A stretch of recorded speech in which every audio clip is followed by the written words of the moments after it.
Maintenant, j'aimerais avoir votre avis sur la position de la ville de Metz vis-à-vis de l'agglo, du département et de la région. Euh, Vous êtes un des rares élus à vous opposer régulièrement à des décisions prises au sein de l'agglo. Est-ce que c'est pas un peu compliqué d'être minoritaire justement au sein d'une agglo? Là, mon positionnement à l'aglo. Alors, bon, après, il faut se rendre dans l'évidence que l'aglo, moi je suis élu communautaire hein, et malheureusement, ça se décide très peu à un conseil communautaire. Les décisions sont prises en bureau communautaire, c'est-à-dire avec le président et les vice-présidents, hein, dont notre maire a fait partie. Et il s'avère que moi, on va dire que je me suis opposé à certaines choses parce que ben, c'est des choses qui ça n'allait pas à l'avantage de notre commune. Moi, quand je vois que sur 51 conseillers communautaires, il y a 50 personnes qui votent pour un PLH sur lequel j'ai discuté tout à l'heure, 7200 habitants d'ici 4 ans, je me dis que voilà, donc on peut pas tout suivre. Hein. Moi, il y a des choses sur lesquelles je suis d'accord. Il y a des outils qui sont bien à l'agglo, puis il y a des choses sur lesquelles je ne suis pas d'accord. Je vote pas contre tout, mais quand j'ai mon mot à dire, je le dis. Votre liste dispose ouvertement de l'appui, du soutien du département et de la région. En quoi est-ce que c'est un avantage pour la ville de Metz? C'est un avantage. C'est un avantage. Déjà, ça prouve que moi, que la liste est en capacité de pouvoir prétendre à des subventions de la région et du département, chose qu'on n'en avait pas. Donc, je pense que les maisons là-dessus, ils sont gagnants. Déjà, ça fait partie, ça montre que le département et la région nous font confiance. Et en termes de subventions, c'est quand même très très important d'avoir les soutiens. Ça veut dire aussi que c'est une preuve que nous avons une liste qui est sérieuse.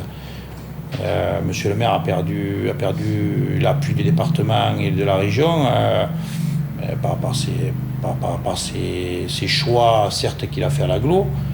Il va vous dire que c'est pas vrai, mais aussi par sa façon de faire. Quand on se permet de critiquer le département sur les réseaux sociaux, je veux dire sincèrement, c'est pas digne d'un maire. Quand le président du département vous invite à un repas justement pour rencontrer tous les maires du canton et que le seul maire du canton qui se déplace pas, c'est le maire de Metz, je trouve que c'est pas intelligent. En plus de se vanter de ne pas être allé là, alors qu'il y a beaucoup de maires qui sont arrivés avec des dossiers, qui ont fait passer des dossiers. Moi, je parle régulièrement avec Audrey Imbert, elle dit la ville de Metz ne porte pas de dossier, ne fait pas de demande de subvention sur des trucs.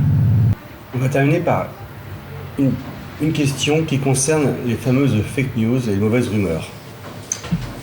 Est-ce qu'il y a certaines choses que vous aimeriez remettre à l'endroit, si je puis dire? Oui, il y en a plusieurs. Déjà, je vais commencer par les opposants de dernière minute. Ça, c'est quelque chose, bon, on va dire que c'est le mot d'ordre qu'on a donné au colistier de M. Fricou, justement, pour dire que nous sommes les opposants de dernière minute. Je vais faire un rappel rapide, un rappel historique. Depuis 2014 que je suis élu, nous avons eu cette fameuse histoire de M. le maire avec les terrains de 30 €. Nous avons passé plus d'un an sans voir M. le maire qui a eu des problèmes de santé, qui décompressait un peu de son histoire. Il ne savait pas trop à quelle sauce il allait être mangé. Voilà.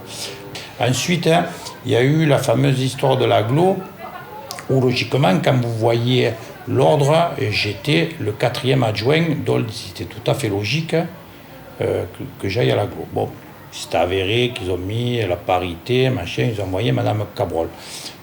Vu la suite des opérations, j'ai compris pourquoi. Parce que moi, je suis quelqu'un de parole. Quand je dis à quelqu'un que je vais voter pour lui, je ne vote pas autre chose. Voilà, ça c'est d'une. Ensuite, il y a eu le Thalassa, lequel je me suis opposé.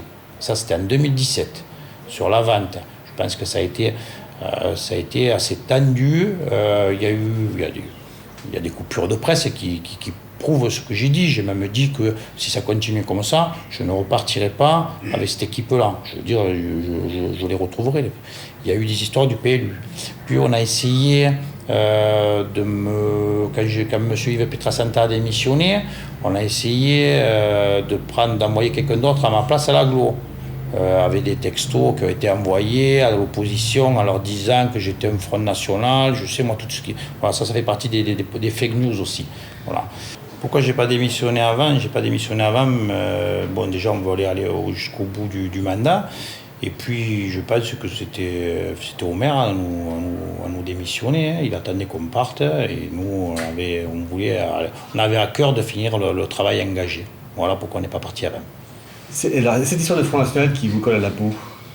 Ah ben, c'est l'histoire de Front National, c'est quelques élus majoritaires qui s'amusent à faire courir ce bruit comme quoi je serais un Front National. Bon, ça me fait rire, ça fait 20 ans que j'adhère à un parti écologiste, mais bon, au dernier discours, M. le maire aussi a dit que du fait qu'on avait les soutiens, que maintenant j'étais près des gauches, des socialistes.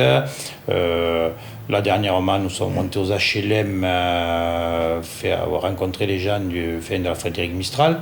Et alors maintenant, on a sorti une belle, c'est que j'ai promis une mosquée aux HLM. Voilà, donc pour un Front National qui veut faire en plus une mosquée aux HLM, je crois qu'à un moment donné, la majorité, il faudrait qu'ils arrêtent un peu de sortir des fake news de ce style-là. Je pense que les Mésois méritent autre chose que d'entendre des bêtises. Pouvez-vous nous dire en quelques mots pourquoi il faut voter pour la liste Agir pour Mèze les 15 et 22 mars prochains? Pourquoi il faut voter pour la liste Agir pour Mèze? Parce qu'on arrive à un tournant dans notre ville. Je pense qu'il faut ouvrir les yeux et regarder autour de nous tout ce qui est en train de se faire en termes d'urbanisme. Il y a beaucoup de choses qui sont en train de se faire.